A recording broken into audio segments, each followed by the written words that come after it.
বিসমিল্লাহির রহমানির রহিম।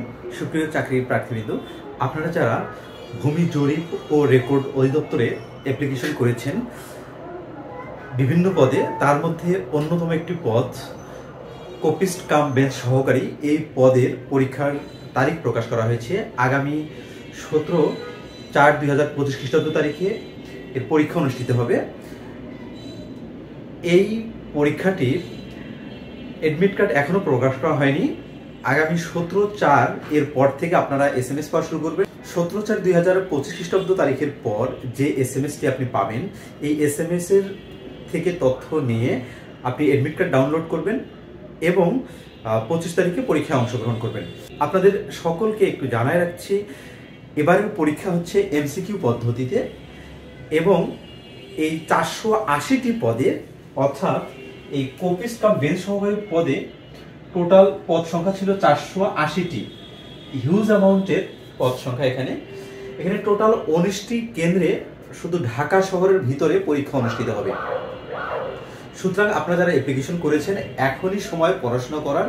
আপনারা কেউ বসে না থেকে অতি দ্রুত পড়ার টেবিলে চলে আসুন এবং রেগুলার পড়াশোনা করুন এই কয়েকটি দিন। এবং আমার এই চ্যানেলের পক্ষ থেকে ভূমি রেকর্ড ও জরিপ অধিদপ্তরের যে পরীক্ষাটি, অর্থাৎ হচ্ছে কপিস্ট কাম বেঞ্চ সহকারী পদের যে পরীক্ষাটি 25/4/2025 তারিখে অনুষ্ঠিত হবে, এই পরীক্ষার প্রস্তুতির সহায়ক হিসাবে আমার এই চ্যানেলের পক্ষ থেকে রেগুলার ম্যাথমেটিক্সের যে কোশ্চেনগুলো, অর্থাৎ উপযুক্ত যে কোশ্চেনগুলো এই পরীক্ষার জন্য, এই কোশ্চেনগুলো আমি এখানে দেখানোর চেষ্টা করব। আরেকটা বিষয়, গতবার বা অন্যান্যবার যে পরীক্ষাগুলো হতো এই পদের ক্ষেত্রে, সেটা হচ্ছে লিখিত পরীক্ষা হতো 90 মিনিটের।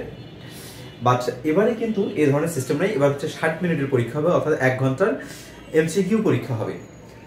তো আজকে আমরা এই ভূমি রেকর্ড ও জরিপ অধিদপ্তরের কপিস্ট কাম বেঞ্চ সহকারী পদের পরীক্ষার সহায়ক হিসাবে ম্যাথমেটিক্সের জ্যামিতীয় অংশ থেকে আমরা শুরু করব। আমি জাস্ট হচ্ছে এই কয়েকদিন শুধু ইম্পর্টেন্ট বিষয়গুলো বোঝানোর চেষ্টা করব এবং যে প্রশ্নগুলো আসতে পারে, যে অধ্যায়গুলো আপনারা বেশি বেশি পড়বেন, এই অধ্যায়গুলো আমি দেখানোর চেষ্টা করব। ফার্স্টলি আমরা এখানে দেখব একটি থিওরি দেখার চেষ্টা করব এবং এই থিওরির আন্ডারে কোন কোন প্রশ্নগুলো বিভিন্ন সালের পরীক্ষা এসেছে সেই বিষয়গুলো আমরা দেখব।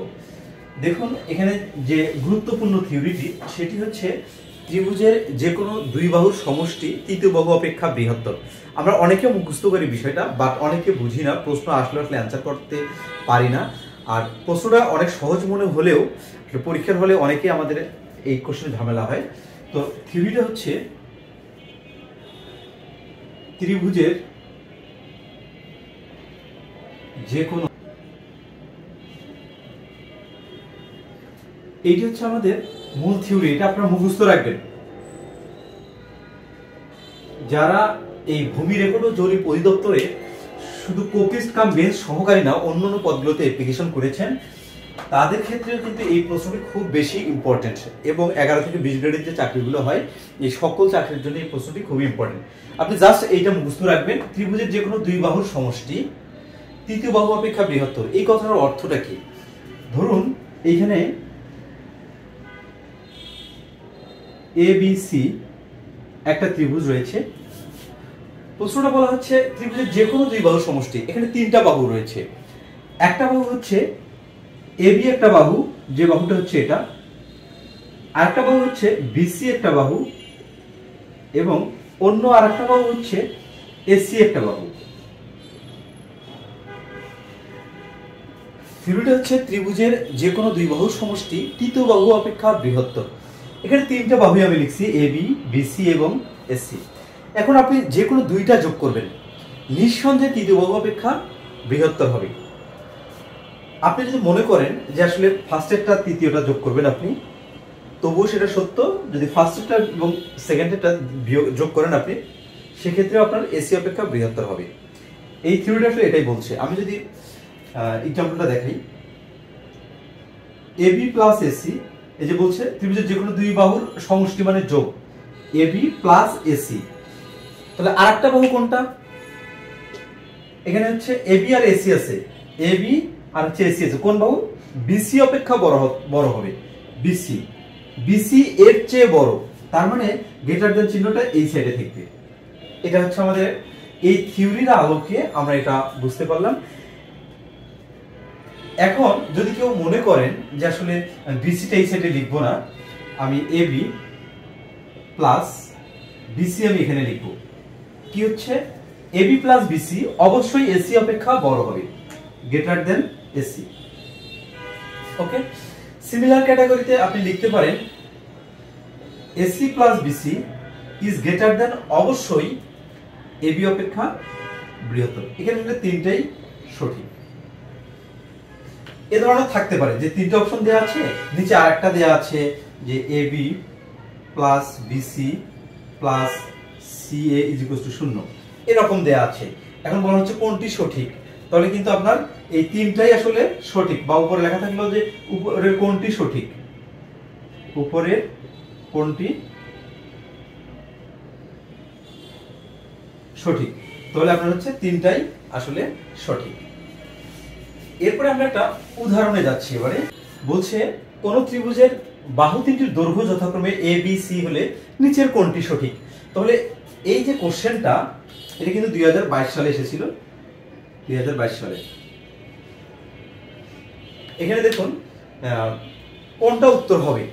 আপনি যদি জাস্ট এইটা মনে রাখেন, ত্রিভুজের যে কোনো দুই বাহু সমষ্টি তৃতীয় বাহু অপেক্ষা বৃহত্তর, এই কথাটা মনে রাখলে কিন্তু আপনি এটার উত্তরটা পেয়ে যাবেন।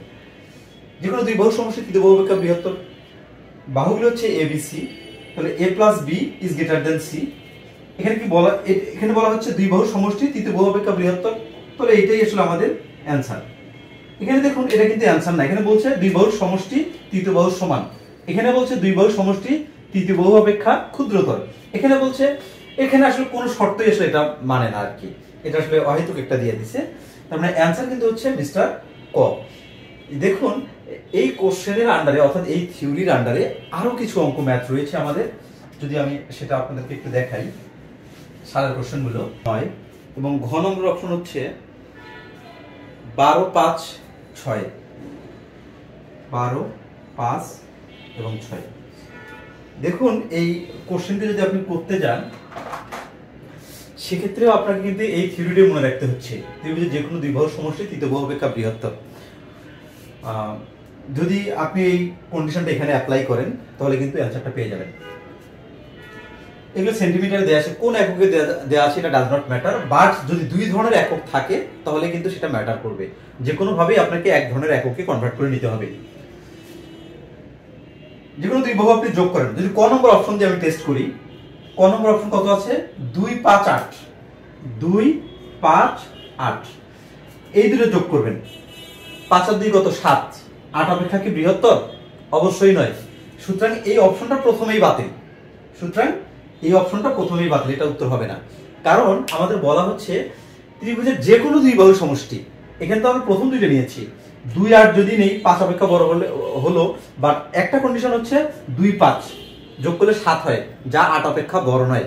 সুতরাং এই শর্তে কিন্তু এই ক নম্বর অপশনটা বাতিল, অর্থাৎ প্রত্যেকটা অপশনই তিনটা যে নাম্বার দেয়া আছে তিনটা নাম্বারের ক্ষেত্রেই সত্য হবে।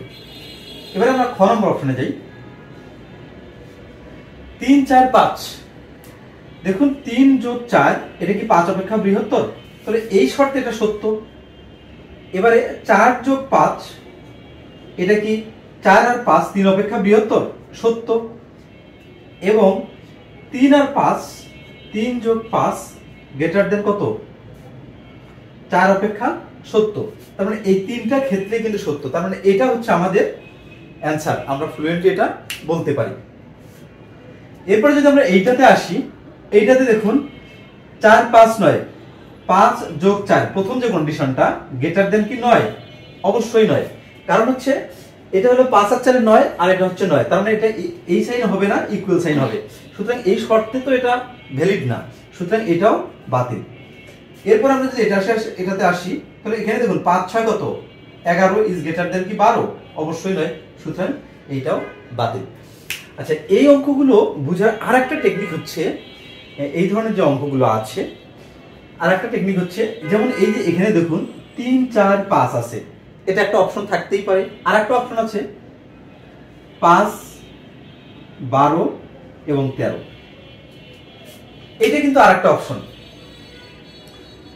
অর্থাৎ হচ্ছে সমকোণী ত্রিভুজের ক্ষেত্রে যে অনুপাতগুলো আমরা জানি, এই অনুপাতগুলো দিয়েও কিন্তু এই ত্রিভুজের কন্ডিশনটা ফাইন্ড আউট করা যায়। যেমন এইটা কিন্তু সমকোণী ত্রিভুজের একটা গঠনের শর্ত আর কি। সুতরাং আপনি যদি সমকোণী ত্রিভুজ কোন কোন শর্তে গঠন হতে পারে এইটাও যদি জানেন, সেক্ষেত্রে কিন্তু এই প্রশ্নগুলো ইজিলি আপনি অ্যান্সার করতে পারবেন। তো এই ছিল মূলত আজকের আমাদের এই থিওরির আলোকে যে কোশ্চেনগুলো বিভিন্ন সালের পরীক্ষায় এসেছে। এ ধরনের দেখবেন আপনি বিভিন্ন সালের কোশ্চেন দেখলে খুঁজলে পাবেন যে অনেক কোশ্চেন আছে এই ধরনের কোশ্চেন, যে কোশ্চেনগুলো আমরা প্রায় সময় পরীক্ষায় ভুল করে দিয়ে আসি। আমি আশা করি আজকের এই ভিডিওটি দেখার পর আপনাদের কখনো এই থিওরি থেকে, ম্যাথমেটিক্সের জ্যামিতি পার্ট থেকে কখনো এই থিওরি থেকে যদি কোনো কোশ্চেন আসে, কখনোই ভুল হবে না। আপনাদের সকলের জ্ঞাতার্থে আমার এই চ্যানেলের পক্ষ থেকে বাংলাদেশ ডাক বিভাগের নিয়োগ পরীক্ষার সহায়ক হিসাবে একটি কোর্স চালু করা হয়েছে। আগামী 20/4/2025 খ্রিস্টাব্দ তারিখ হতে এই কোর্সটির ক্লাস শুরু হবে। আপনারা যারা বাংলাদেশ ডাক বিভাগের 4টা সার্কেলের আওতাধীন যে সার্কুলারগুলো দেওয়া হয়েছে, অর্থাৎ যে নিয়োগগুলো দেওয়া হয়েছে, এই নিয়োগে যারা অ্যাপ্লিকেশন করেছেন, আপনারা ইজিলি আমার এই কোর্সটি করতে পারেন। এবং আমার এই কোর্সে বিশেষ কিছু সুবিধা থাকছে। যেমন এখানে টোটাল 45টি ক্লাস হবে এবং প্রত্যেকটা ক্লাস রেকর্ড করা থাকবে, এবং রেকর্ডকৃত ক্লাসগুলো পরবর্তীতে আপনি দেখতে পাবেন। এছাড়াও আপনি নিজেকে যাচাইয়ের জন্য এখানে 15টি মডেল টেস্ট রাখা হয়েছে, যাতে আপনি বুঝতে পারেন যে আসলে আপনার অগ্রগতি কেমন হচ্ছে। তো আজকে এ পর্যন্তই। নেক্সট ভিডিওতে আবার কথা হবে। আপনারা যারা এই ভূমি রেকর্ড ও জরিপ অধিদপ্তরে অ্যাপ্লিকেশন করেছেন, আজকে এ পর্যন্তই। আল্লাহ হাফেজ।